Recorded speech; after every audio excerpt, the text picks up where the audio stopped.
안녕하세요 여러분, 세상돌아보기입니다. 오늘은 23년 8월 20일이고 일요일입니다. 자, 오늘은 정치논평 꼭지로 한 말씀 드려보려고 해요. 제목에서 보신 것처럼 좀 어떻게 보면 좀 복잡한 이야기인데, 이 계기는 어떤 제프리 삭스라는 미국 콜롬비아 대학의 제법 이름이 알려져 있는 교수의 의견을 듣다가 다른 부분하고 뭐 제 생각을 보태봤다는 그런 뜻이죠. 그래서 한번 정리를 해봤습니다.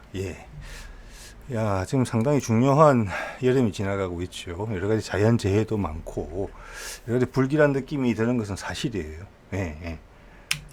자, 이걸로 한번 시작해 볼게요. 미국 경제 이야기인데, 저는 뭐 이 분야에 깊이 있게 알지는 못합니다만은 이게 미국 쪽에서 많이 나 있고 지금 한국 언론에서 좀 많이 거론이 됐더라고요. 거론이 안 될 수가 없는 노릇이죠. 마이클 버리라고 돼 있는데, 이 사람이 미국의 뭐 펀드 매니저인데, 헤지 펀드에 빅쇼트라는 것은 뭐 이렇게 단기 투자에 주식시장에서 단기 투자의 귀재다 뭐 이런 거에 별명이 아닌가 싶어요. 핵심 내용은 뭐냐면은, 지금 뉴욕 증시가 한 달 내에 조만간 9월 달 내에 아마 폭망한다. 그래서 거기서 자기가 운용하는 자산의 90% 정도를 베팅을 했다는 거예요. 하락적으로 돈을 버는 것으로. 그게 16억 달러를 투자했다. 거기에. 이렇게 하면은 금액이 16억 달러니까 우리 돈으로 치면 한 2조 원 정도 되는 거예요. 그리고 이 사람이 이제 주목을 받는 이유가 뭐냐면은, 지난 2007년 미국 모기지론 붕괴로 인해서 금융위기 왔었잖아요. 그때는 다른 대안도 없는 상태에서 전 세계가 휩쓸렸죠. 그때도 그 폭락장을 예상하고 비싼 투자 방식을 통해서 돈을 많이 벌었던 사람이에요. 해본 사람이고 트랙 레코드가 있는 거죠. 그래서 눈이 가는 거예요. 그리고 이 사람만의 의견이 지금 아닌 거잖아요. 지금 뭐 워런 버핏도 시장이 안 좋을 거다 예상하고 있고, 그때 사야 되겠다 뭐 이런 이야기가 있다는 거고, 저도 얼마 전에 다뤘지만 미국 전 세계 제1의 운용 자금을 가진 헤지 펀드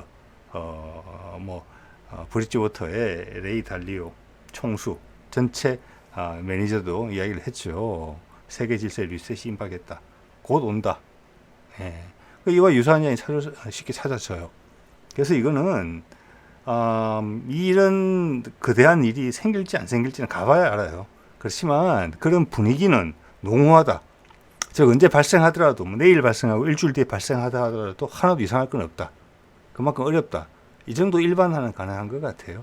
그래서 추가로 찾아보면은 미국이 다시 이제 법을 바꾸어서 늘 하던 일이지만 다시 이제 엄청나게 많은 빚을 냈죠. 왜냐하면 세수는 줄었어요. 10%나. 지난해 대비, 지난 예산 기간 대비. 그런데 지출은 훨씬 더 늘었어요. 그래서 천문학적인 금액을 지금 빌려야 돼요. 그 채권 발행을 통해서 하는 거잖아요. 그리고 금리를 좀 계속 올려야 되는 입장이고, 미국이.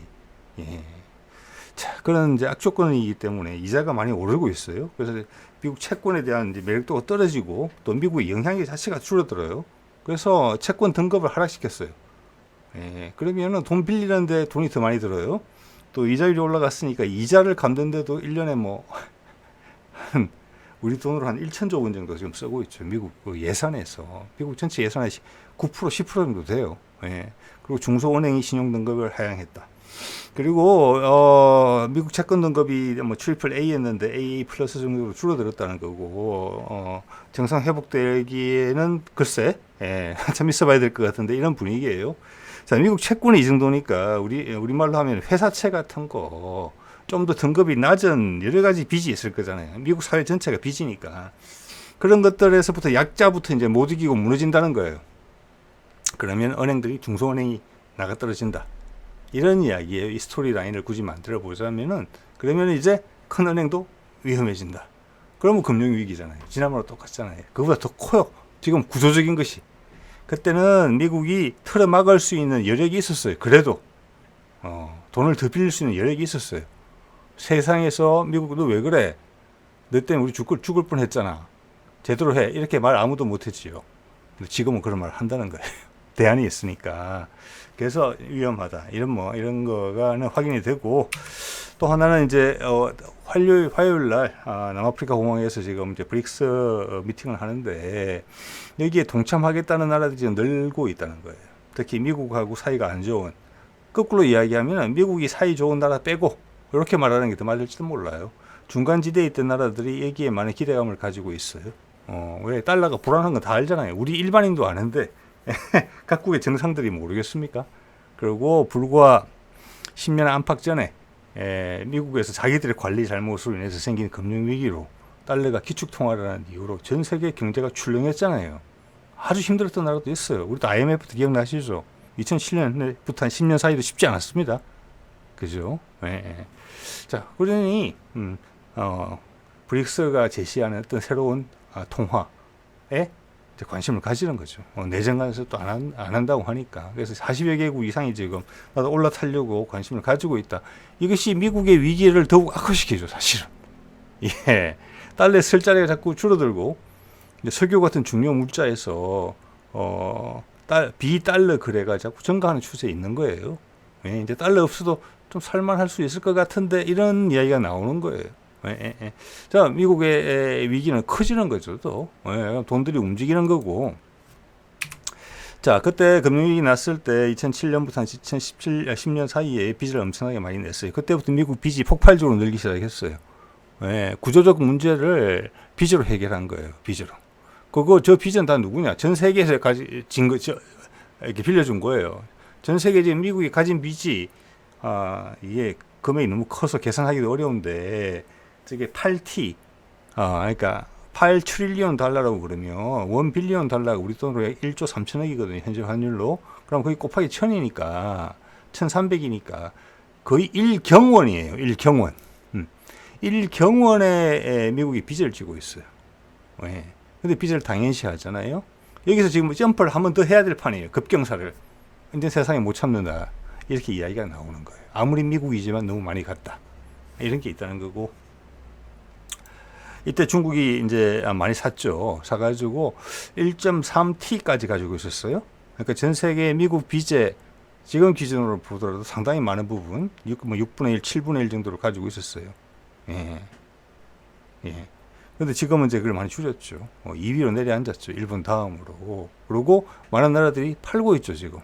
그걸 영국과 일본, 요런 계열, 미국과 친한 나라들이 사주고 있어요. 그래서 이 시장이 유지가 되고 있어요. 근데 여기서 빚을 더 낸다? 이러면 미국의 강력한 우방인 영국과 일본도 고개를 갸웃거릴 때가 충분히 됐다고 보는 거죠. 예, 위기다, 이런 이야기예요. 자, 그래서 오늘 이제 영감이 떠오른, 영상은 이겁니다. 제프리 삭스가 인터뷰를 한 영상이에요. 여기서 제가 눈이 갔던 것은 미국과 러시아가, 지금 화해를 해야 된다. 화해를 안 하면 큰일 난다. 예, 그런 이야기예요. 그 과정에서 이제 죽어나는 것은 우크라이나다. 그래서 이거 직접적으로 오늘 주제와는 상관이 없지만 저 부분에서 여러 가지 생각을 하게 됐어요. 예, 한번 볼게요. 제프리 삭스고 미국 콜롬비아 대학 교수고 제법 저명한 사람이에요. 유엔에 관련된 일도 많이 하고 그런데 사실은 이제 거침없이 이야기를 하죠. 그래서 미국에서는 약간 불편한 사람이에요. 예, 불편한 사람인데 의외로 지금 유튜브 상에 보면은 미국 출신으로 특히 미국 군 전문가 출신, 그러니까 미국 군 전문가에서 이렇게 전 세계 파워 게임 하는 거 분석하고 분석가들이죠. 이런 사람들이 나와서 반미국적인 사이트를 많이 채널을 많이 운영을 해요. 제법 인기가 있어요. 저는 뭐 러시아 사람인 줄 알았는데 미국 사람이더라고요. 알고 보니까 이 사람 말고 다른 이야기를 하는 겁니다. 자, 그래서 그런 불편한 구석은 있지만 우리가 필요한 것은 사실이죠. 팩터. 예, 그게 지금 우리나라도 그렇지 전 세계가 일반적인 상황이고 우리도 그렇지만 우리는 그래도 위정자들보다 그리고 그 밑에 복종하는 전문가들보다는 국민들이 상당히 똑똑한 편이에요. 우리나라는 진짜로. 근데 미국이나 유럽은 그게 아니에요. 전혀 다른 생각을 갖고 있어요. 세상에 대한 관점이 완전히 사실과 괴리되어 있어요. 최근 보니까 미국 공화당 대통령 후보가 그런 얘기를 좀 하더라고요. 예를 들어서 9.11 때 그 테러 집단이 사실은 사우디 정보 요원이다. 근데 그걸 굳이 국민들한테 알리지 않고 속인다. 왜? 국민들을 못 믿기 때문에. 뭐 이런 이야기까지 부드럽게 하고 하는 세상이 됐어요. 예. 그래서 지금 어느 때보다 사실, 팩터를 아는 것이 중요하다. 맥락을 이해하는 것이. 우리의 생존에도 여러분의 가진 부를 지키는데 또는 늘리는 데도 유용하다. 당연히 우리 한반도의 생존과 번영을 위해서 엄청나게 중요하다. 향후 새로운 세계 질서를 누가 이끌어 나갈지도 누가 사실을 많이 알고 현명한 대안을 제시할 수 있느냐. 그게 지금 곧 요구받아질 거거든요. 그러면서 제프리 삭스 이야기가 관심이 있는 것이죠. 사실과 가까운 이야기를 해주니까 100% 동의하지는 않습니다. 그런데 자 볼까요? 자 보면은 이 전체를 장악하고 있는 것은 미국인데 미국이 이제 2차 세계대전 이후에 패권국이죠. 쉽게 이야기해서 그 패권국을 근데 미국 대중과의 괴리 엄청난 차이를 벌이면서 미국만의 외교 정책의 색깔을 드러내는 것은 소위 군산복합체로 불리는 네오콘이다. 네오콘은 보수주의 이런 뜻이에요. 자, 그 외교장을 했고 여기는 많은 이제 군수업체가 붙어 있다 이거예요. 그래서 이런 게 전자업계하고는 괴리감이 있는 거예요. 예. 그래서 그들의 세계를 운영하는 방식은 항상 수석거린다는 거죠. 이들은 세상의 안정에 기반을 둬서는 통치를 못하는 거죠. 자신의 이해관계를 위해서 항상 세상의 불안정성을 조장하고 없더라도 조장하죠. 그래서 분리 지배한다. 로마 제국 이래의 통치 방법을 활용하고 있다. 그래서 협상이라는 게 없다.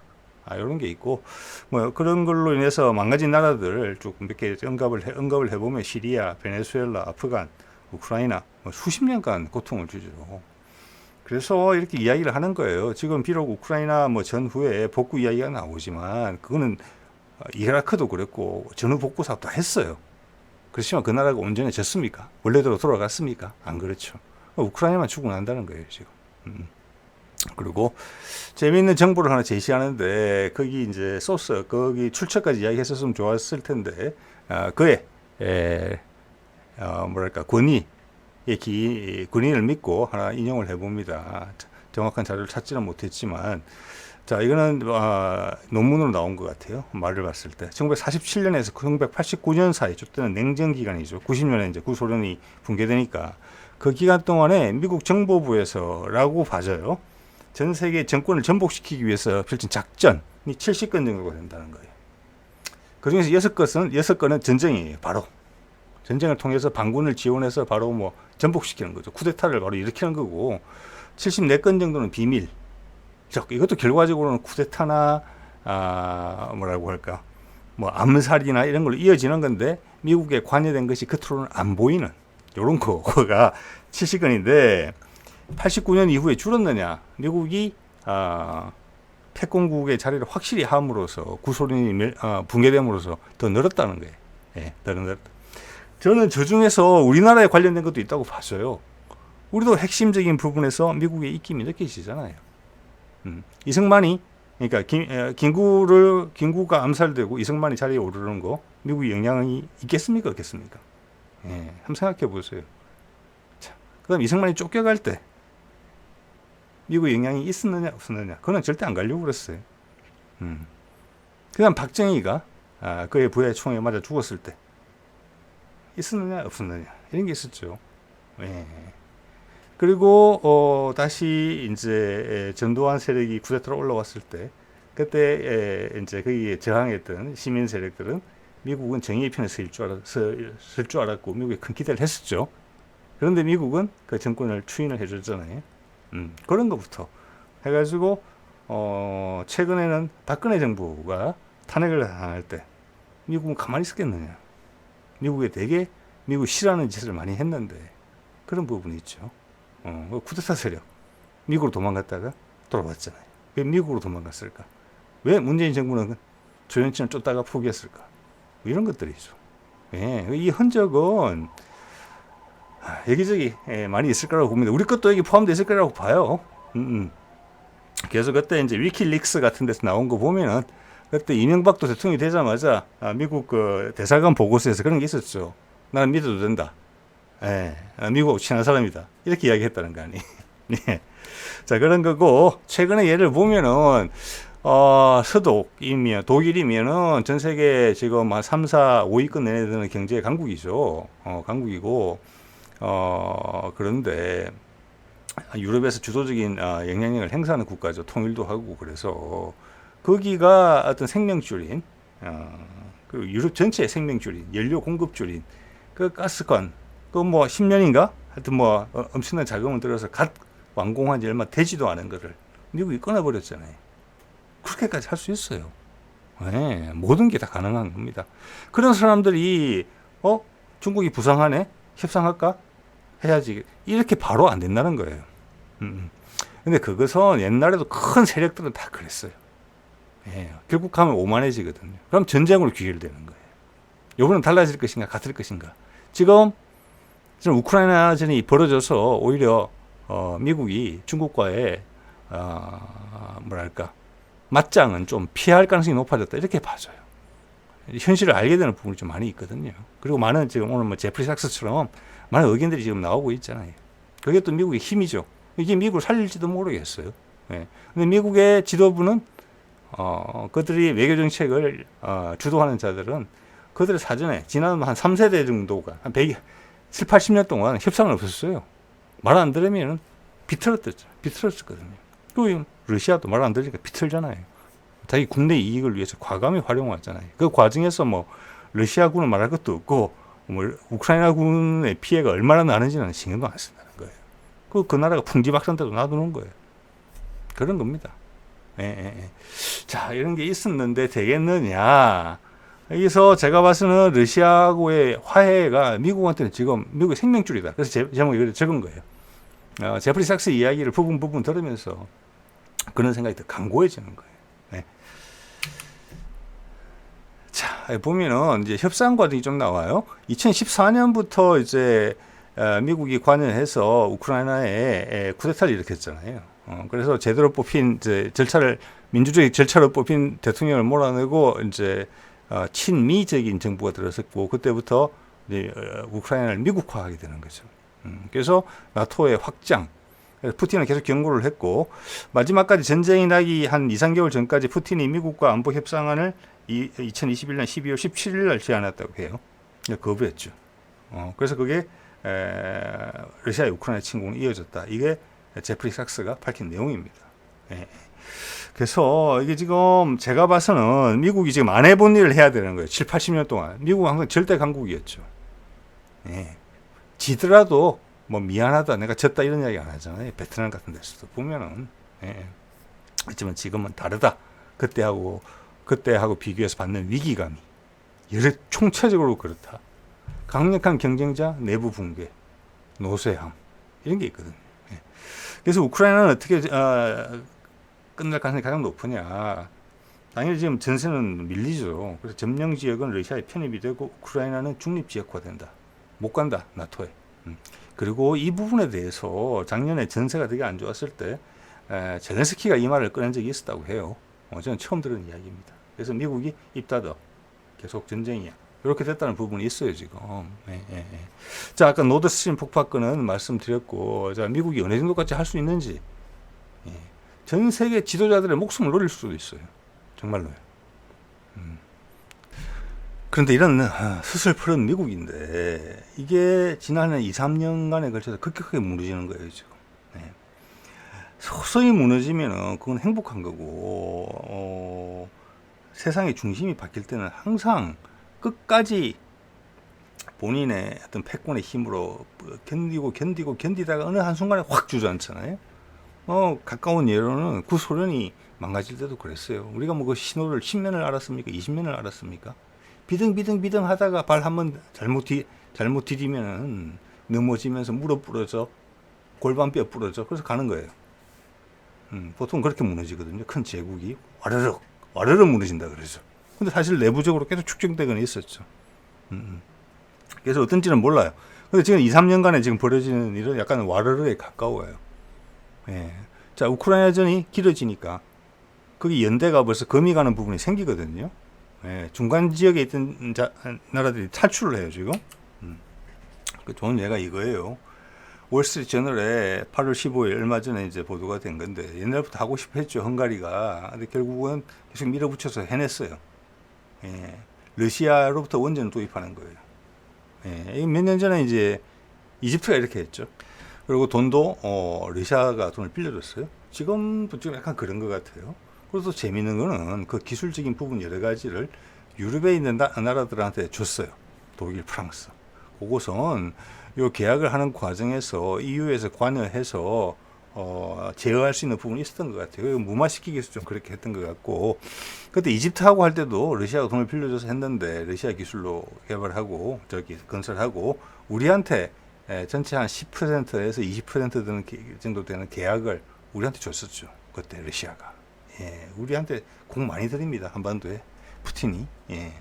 자, 그래서 이런 게 만약 미국이 절대적인 힘을 행사하고 있고 꼼짝을 못할 정도면 과연 헝가리가 아무리 이렇게 하고 싶어도 할 수 있겠느냐, 이런 생각을 해보게 돼요. 예. 어떻게 미국으로 보면 타격이죠. 예. 그리고 또 하나가 푸틴의 러시아가, 미국은 푸틴의 실각, 와해, 또 러시아의 와해 이런 걸 이제 노렸을지는 모르겠으나 그 수많은 지금 경제 제재, 뭐 금수 조치를 취했지만 러시아 경제가 엄청나게 탄탄해요. 탄탄해졌어요. 오히려 더 유럽보다 나아요. 유럽은 엄청나게 망가졌어요. 예. 왜냐? 세계 수많은 나라들이 나토하고 미국, 그리고 일본, 그리고 우리나라도 아마 지금 제재 조치에 들어가 있는 것 같아요. 포탄도 팔고 그런 데를 제외하고는 거래가 잘 활발히 돌아가고 있어요. 예, 예, 예. 그리고 그들 나라의 금수 조치도 품목에 제한돼 있어요. 자기들이 필요한 건 사고 팔고 해요. 결과적으로 이렇게 됐어요. 예, 예, 예. 자, 그리고 또 하나는 한 가지면 뭐 예외적일 수 있겠다 싶지만 또 하나는 이제 지금 이집트 이야기인데 좀 전에 이제 원전 이야기도 말씀을 드렸지만 여기도 미국이 공을 많이 들이는 것 같아요. 1년에 원조 자금을 우리 돈으로 한 1조 5천억에서 2조 원 정도 지원을 해주는 건데 자기 편으로 땡기기 위해서. 예. 이집트는 많은 나라들이 그런 것처럼 난 미국하고도 친하고 싶고 러시아하고도 친하고 싶고 이런 거예요. 최근에 거부하는 사태가 하나 있었어요. 뭘 거부했느냐? 미국이 우크라이나에 공급할 군수품을 좀 제공해라 했는데 그걸 거절한 거죠. 예, 이것도 최근의 일이에요. 예. 뭘 요구했느냐? 포탄, 대전차 미사일, 방공무기, 소화기 이런 거를 좀 공급해 자고 했는데 거절했어요. 이게 지금 세계 움직임이에요. 예. 자, 그리고 이거는 이제 러시아 아프리카 뭐 정상 뭐 포럼 같은 거죠. 여기 아프리카 뭐 50 몇 개국 중에 40 몇 개국의 정상이 참석했죠. 90%. 푸틴 오른쪽으로 보이는 사람이 이집트의 지금 대통령이죠. 왼쪽이 부르키나파소의 35살짜리 지도자죠. 이 미팅 이후에 한 달도 안 돼서 니제르에서 쿠데타 일어났어요. 그래서 싸게 팔던 우라늄, 금광 이런 것들을 우라늄 광산 금광을 좀 더 국유화하면서 프랑스 나가라. 우리는 더 이상 식민지 못 살겠다. 이렇게 됐단 말이에요. 예. 그러면서 푸틴은 아프리카 나라에 쥐고 있는 빚을 한 30조를 탕감해줬고 또 곡물도 공급해줬죠. 이렇게 되는 거예요. 예. 그래서 미국의 영역이 점점 좁아져요.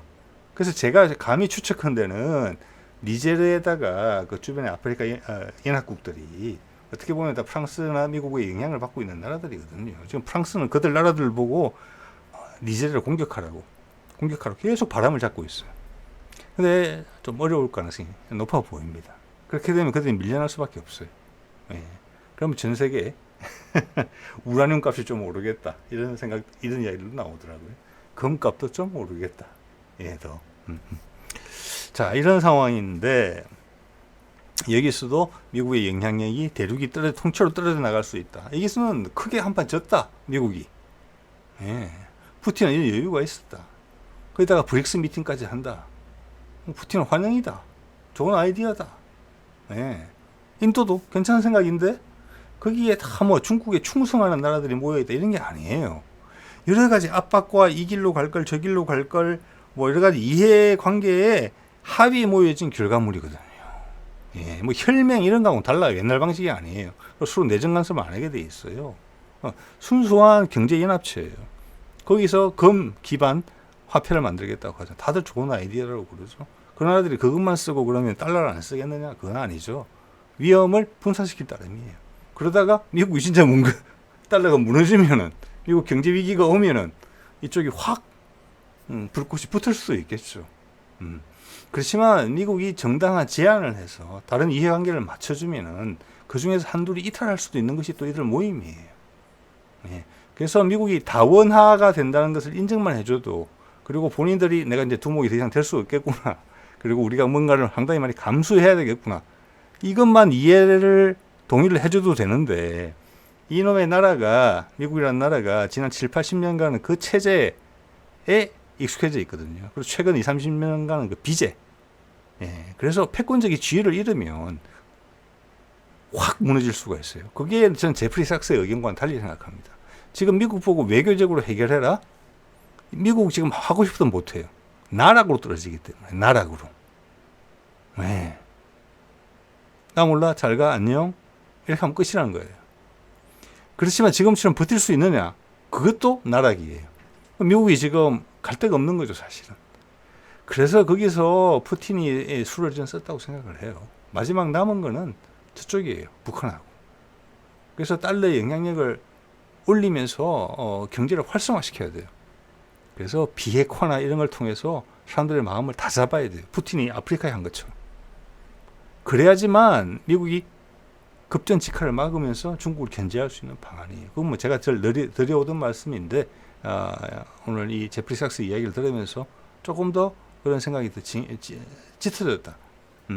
뭐 이런 정도죠. 예, 예. 자, 러시아와 인도는 뭐 여기 가도 되고 저기 가도 되는데 세계 제1의 인구 대국이잖아요. 러시아랑 더 친하다고 볼 수도 있어요.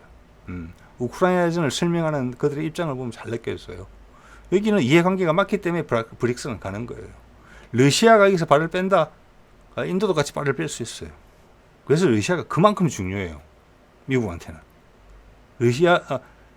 브릭스의 영향력을 엄청나게 약화시킬 수 있어요. 브릭스 통화가 그대로 가더라도 러시아와 인도가 어떤 입장을 취하느냐에 따라서 미국은 시간을 벌 수가 있어요. 네. 뭐 그런 이야기죠. 네. 그렇기 때문에 지금 이제 사진에서 보신 것처럼 제네디 옐런이 얼마 한두 달 됐나요? 중국을 방문한 것은 정말 궁에서 갔다, 이런 것이 시간이 지날수록 더 느꼈어요. 지금 이제 전 세계 경제가 급변하는 걸 봤을 때 몇 가지를 요구했을 것 같아요. 두 가지가 핵심 사안이고, 그건 동전의 양면인 것 같은 거예요. 첫 번째는 뭐냐, 브릭스 통화 그거 좀 안 하면 안 되겠냐. 예? 이제 꼬리를 내린 거거든요. 미국이 엄청나게 얘기해서 이 표정이 그대로 드러나고 있어요. 제네디 옐런의 표정에서. 두 번째는 뭐냐, 미국 채권 좀 그만 팔아라, 아니면 속도를 늦춰달라든지. 그거는 지금 우리한테 향하는 칼 아니냐, 사실은. 그만큼 미국이 궁한 거고 힘들다는 거예요, 그게. 그 목적으로 갔다고 봅니다. 근데 중국이 어떻게 했습니까? 양보 하나도 안 했거든요. 물론 채권을 뭐 좀 적게 팔았는지는 모르겠어요. 자기가 원래 생각했던 것보다는. 근데 브릭스 통화 지금 밀어붙일 것으로 보이거든요. 뭐 하루 이틀 지나면 판가름이 되겠지만 이런 상황이에요. 이거 어떻게 보면 미국 목에 칼을 딱 겨눈 거랑 마찬가지예요. 자, 우리 일반인도 아는 내용을, 미국 경제의 어려움에 대해서 미국을 엄청나게 몇십 년간 분석해온 중국이 그럼 모르겠습니까? 안다고 봐야 돼요. 네. 자, 또 하나는 이게 러시아의 핵심적인 게, 이게 힌두스탄 타임스라고 인도 쪽에서 나온 건데, 이런 내용이에요. 제목이 뭐냐면은 북한이 화성 18호를 성공적으로 발사했고 다탄 두고 미국 전역을 강타할 수 있고, 고체 연료라서 미국이 사전에 탐지하기도 어렵다, 현재 방공망으로는 막을 수도 없다, 이런 전제를 하고, 그러면 이게 죄송합니다. 북한은 이런 무역 제재도 엄청나게 오래 받고 있는데 어떻게 이런 기술 습득했지? 예. 몇 년 전까지만 하더라도 액체 로켓 가지고 버벅대고 있었는데, 많은 사람들이 생각하고 있던 부분이 어디선가 왔을 거다, 이게. 러시아에서 왔거나 중국에서 왔거나. 그래서 이제 힌두스탄 타임스는 뭐냐면은 미국의 한 싱크탱크의 보고서를 통해서 보고서를 인용을 하면서 그 보고서 밝히지는 않았어요. 예. 그렇지만 충분히 뭐 상식적으로 납득이 될 만한 내용이에요.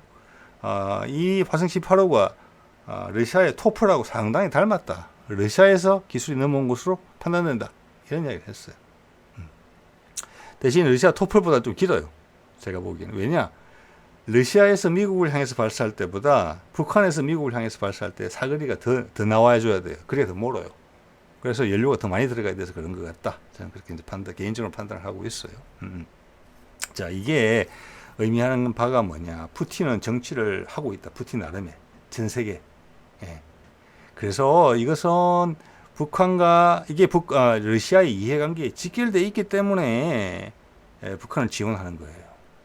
북한이 무너지지 않게, 미국에 대항할 수 있게.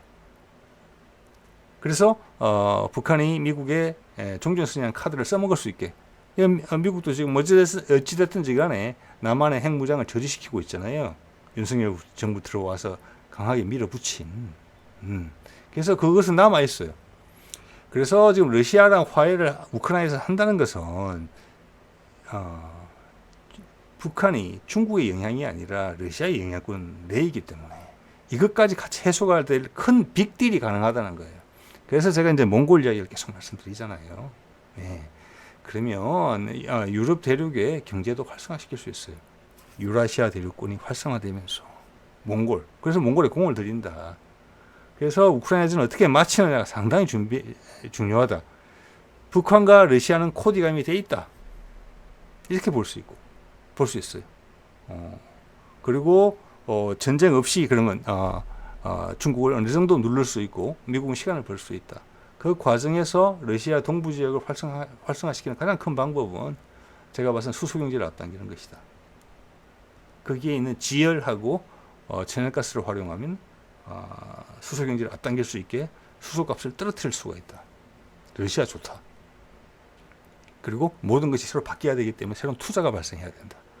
제철소부터 발전소, 자동차, 주유소 모든 것들이 수소로 바뀌어야 되니까 엄청난 투자가 발생해야 된다. 그리고 그 수소 기술의 핵심 부분 중국이 아직 약하다. 그 기술의 선두주자는 남한이다. 이런 것들이 다 엮여 있다. 이런 것들을 한 번 더 확인하게 돼요. 그래서 진짜 몸이 불편하겠지만 어차피 트럼프 때부터도 북한하고 딜을 하려고 했잖아요. 판문점에서 만나고 다른 데서 만나고. 그렇지만 미국의 소위 말하는 네오콘이 안 된다. 우리의 분위기에 맞지 않다. 강공으로 해야지. 어떻게 저런 나라랑 합의를 해주나. 이렇게 안 된 거란 말이에요. 지금도 그 세력이 살아있죠. 그렇지만 지금 제가 봐서 미국의 상층부는 바이든을 포함해서 상당히 와해될 수준까지 도달해 있고 내년에 선거가 또 있고 지금은 더 이상 체면 치레를 할 그게 아니고 내가 몸을 맞춰야 되겠구나. 즉 중국이 만들어놓은 그림의 압박이 강해지니까 오히려 러시아랑 손을 잡게 된 거예요. 왜냐? 미국 내부에서 많은 전략가들이 미국의 정책의 실패로 지적하는 것이 러시아와의 관계를 악화시켰기 때문에 러시아하고 중국이 결합했다. 가까워졌다. 미국이 엄청나게 힘들어졌다. 그 이야기를 계속 지적하고 있거든요. 무리한 일을 했다는 거예요. 예. 자, 그 결과 이렇게 됐어요. 근데 그거의 결과로 다시 피드백이 와서 이제는 러시아랑 빨리 화해를 해야 되는 거예요. 그게 아니면 무기 길은 없다. 예. 이런 생각을 해보게 돼요. 예. 자, 오늘 이 정도로 하겠습니다. 네.